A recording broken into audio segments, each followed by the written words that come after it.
Anansi and the Golden Pot by Tai Selassie, illustrated by Tanuke Fagoran.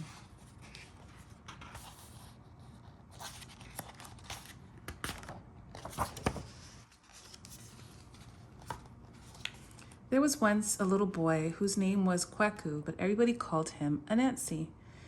Anansi's father, Kojo, picked the nickname. In Ghana, said Kojo, where I was born, everyone knows Anansi, a clever little spider with a sparkle in his eye. Anansi's eyes were sparkly too, with spider leg-like lashes. Anansi loved his nickname, and he loved those spidery lashes. He especially loved the traditional tales his parents told at bedtime, stories of the adventures of one little trickster spider.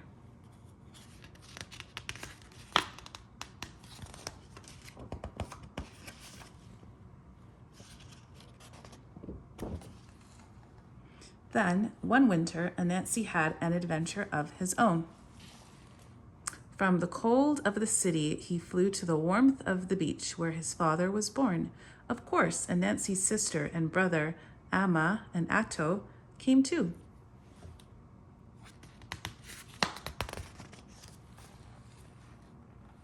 Anansi's Nana was waiting to greet them. Anansi adored his Nana, wise and kind. She had sparkly eyes and spidery lashes as well.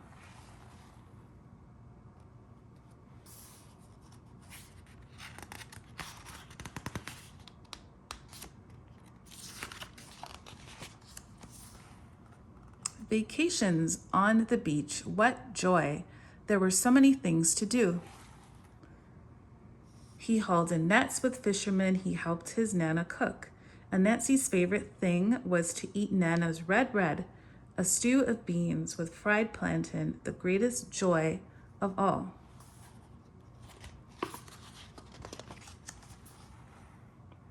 Then, one day, a stranger appeared. This is, after all, an adventure.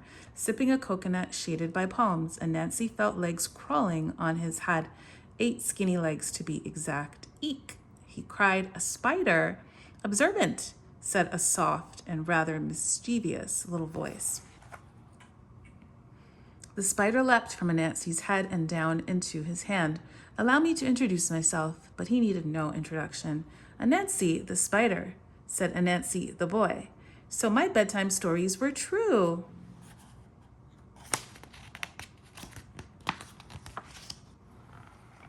Traditional stories are always true, the spider answered, laughing. Nothing lasts so long as truth, nor travels quite so far.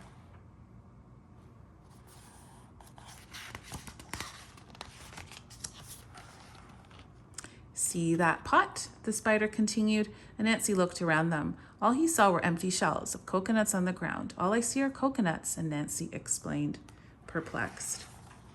The spider merely chuckled. Observant, he said again.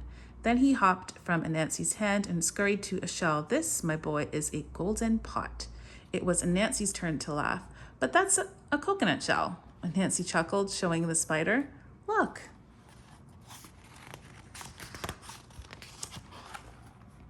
I didn't say look, the spider said, impatient. I said see. Anansi turned the shell in his hands, and then indeed he saw. The inside of the coconut shell was bright and sparkling gold. The spider winked. As I said, a golden pot. See? He crawled up Anansi's leg, which tickled, and onto Anansi's shoulder, where he could whisper in Anansi's ear, and magic for the fun part. Magic.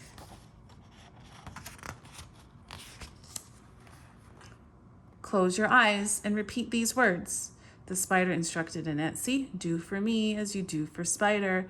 Fill with what I most desire. And closing his eyes, cupping the pot, Anansi repeated the charm. No sooner had Anansi spoken than the smell of ginger filled his nose. He opened his eyes and saw. The pot had filled with red stew. The entire shell was golden now. A magic golden pot. A golden pot for a golden heart, the spider said and winked. Just remember, you must share what you love with those you love the most. I will, said Anansi, mouthful of red, but alas, he didn't. In the days that followed, Anansi kept the golden pot by his side. splashing in the ocean, taking a bath, building castles from sand. Whenever he craved his favorite food, he spoke the spider charm. Do for me as you do for spider, filled with what I most desire.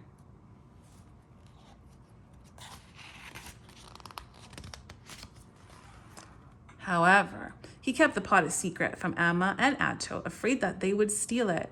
He didn't even tell Nana, and Nancy feasted alone.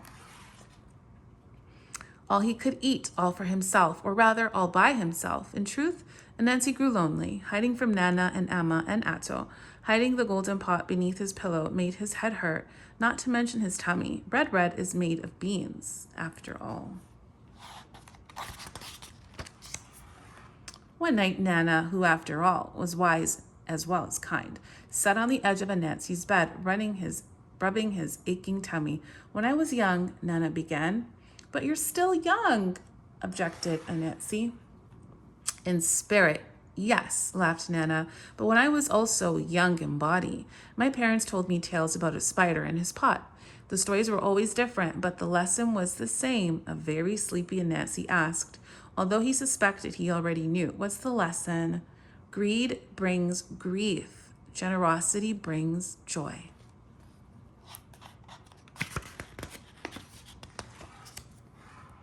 In the morning, Anansi found Amma and Atta and showed them the golden pot. What is that? They gasped with wonder. Anansi closed his eyes. Do for me as you do for spider, filled with what I most desire. This time, however, instead of filling with his favorite food, the golden pot filled with Amma's favorite food, kakelaway, then Ato's favorite, ice cream. Amma and Ato ate with delight, and Anansi watched, delighted.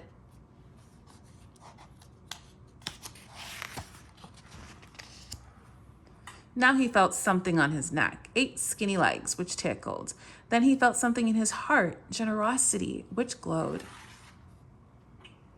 You must share what you love, the spider began, but Anansi finished for him. With those you love the most, Anansi said, and laughed with joy.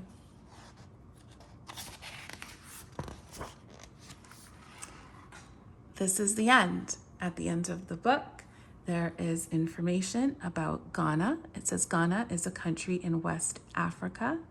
The character of Anansi was born in West Africa. It says that in traditional stories, Anansi is a trickster who fools others to get what he wants, but never to harm them. It says Anansi means spider in the Akan language. It shows the Ashanti region. And it says here, in Ghana, stories were traditionally spoken aloud rather than written down. And that's a story of how Nancy has survived all of these years through generations. In the back of the book, it also shows you if you had a magical golden pot, what would you fill in it? It says bofrot, a delicious fried pastry that can be served as a snack, jollof, kenke, sugar cane, kakelaway, fruit, or wake. And it also says here, and dikra, these are symbols from Ghana that represent concepts. And here are some of the symbols that were used throughout the book. And then here we have information about the author, Taye Selassie, and also the illustrator, Tanuke Faborum. This is Anansi and the Golden Pot. I hope that you are introduced to or find ways to read other Anansi stories. There are so many.